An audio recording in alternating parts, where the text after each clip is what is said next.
So BBLs.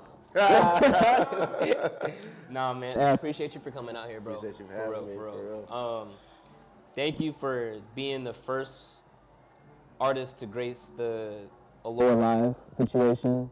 As you know, we're getting it together, you know what I mean? Yeah. So it means a lot. And just through our network, it already felt like you were family. Yeah. So I appreciate that, for real. Yeah. And I just want to see, because you said this is your second time on the West Coast. No. I've been to LA a few times, Okay. but this is my first time in Sac. In Sacramento. So, okay. Yeah. So when you think about the type of vibe that you have in Chicago, do you think that translates to what you're able to play out here on the West Coast? Well, yeah. Honestly, I mean, I feel like the people who I play for are usually into the same music that I'm into, or or open to new sounds at least. 100%. Yeah. So. Okay. Now, one thing that I think myself as a DJ and a lot of other DJs that are in your realm, your level, you know what I mean, where it's like you've had the big looks, you have the selection look, you have SoundCloud on lock. When you go to play in bigger clubs outside of your city, do you ever feel like you have to sacrifice your vibe, or do you just 100% unique to you, or how do you balance that? I never really play for the crowd. I'm always gonna play music that I want to, but I gotta understand the crowd. Okay. If I see it's not, going a certain way, I'm still gonna play what I want, but I'm gonna, usher in some music that they're more familiar with, but still my taste as well. For sure. Now, I mean, going backwards, because 1981 Tokyo, right? Yeah. And so, one, I mean, it is a basic question, but how did you come up with the name? What got you there? That is the $1 million question right there. It's the most underwhelming shit ever. I saw the name online. Okay. I saw the name online. I was listening to a lo-fi station online, and you can pick your graphics on what you what you want to listen to music to. You just pick a graphic and you just look at the graphic and listen to music. For sure. And I saw this shit that said 1981 Tokyo. I was like, I fuck with that. That's it. So I looked it up online to make sure it wasn't already a thing. The only thing I saw was Journey touring in Tokyo in 1981, or Metallica touring in Tokyo, and so I was like, fuck it, I'm 1981 Tokyo. There it is. That's me. That's fire. So I stole it. I like. Okay. I hate asking those types of questions, but just because it's gonna be branching out to a new audience and stuff like that, I definitely see that. And then, how do you feel do you feel like a representative of Chicago when you go, or do you feel like is that a part of your story that you try to take with you wherever you play at? Yeah, I'd say so. I mean, it's funny because I felt like I got popping outside of the city before I was popping inside the city. I mean, I think definitely the selection thing definitely skyrocketed me as a producer, and I wasn't really well known as a DJ in Chicago yet. So I think I had to prove myself as a DJ after I got the selection recognition. I had to prove myself as a DJ in Chicago, and the people then figured oh, he can produce and he can DJ really well. So I think I do try to represent Chicago when I'm outside of the city. I feel like, yeah. Dope. Yeah. And going from the producer DJ mix, which one do you feel like you're stronger at? DJing. DJing? Yeah, I'm a DJ first.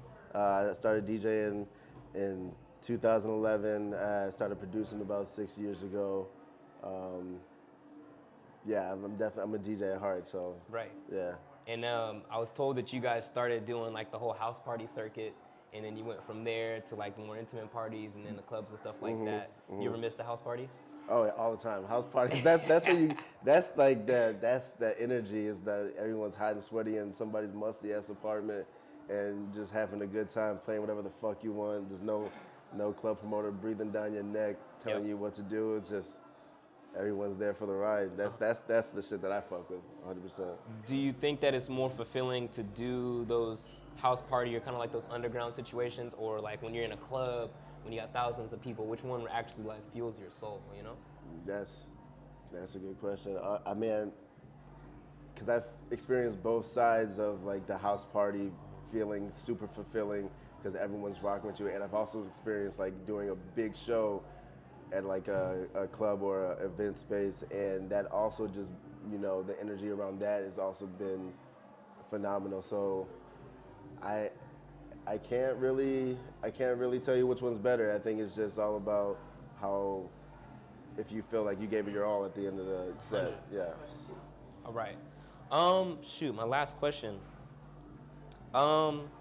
Artist to artist, DJ to DJ, two brothers, like, what advice would you give somebody like me or people that, like, you know, kind of are in the same realm as us, you know what I mean, the same lane?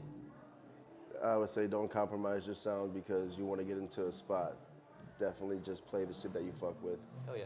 That's my number one thing, is just I play the music that I want to play. If they don't fuck with it, then I just won't go back to that spot, or just play what you want to play, honestly. Word. Well, I appreciate you, man. Yeah, man. Thank you. 1981 Tokyo, bro. Come By the way, on, man. you're the first person to document where I got my name, so I'm curious to see that feedback and what people say about that. The comments gonna be crazy.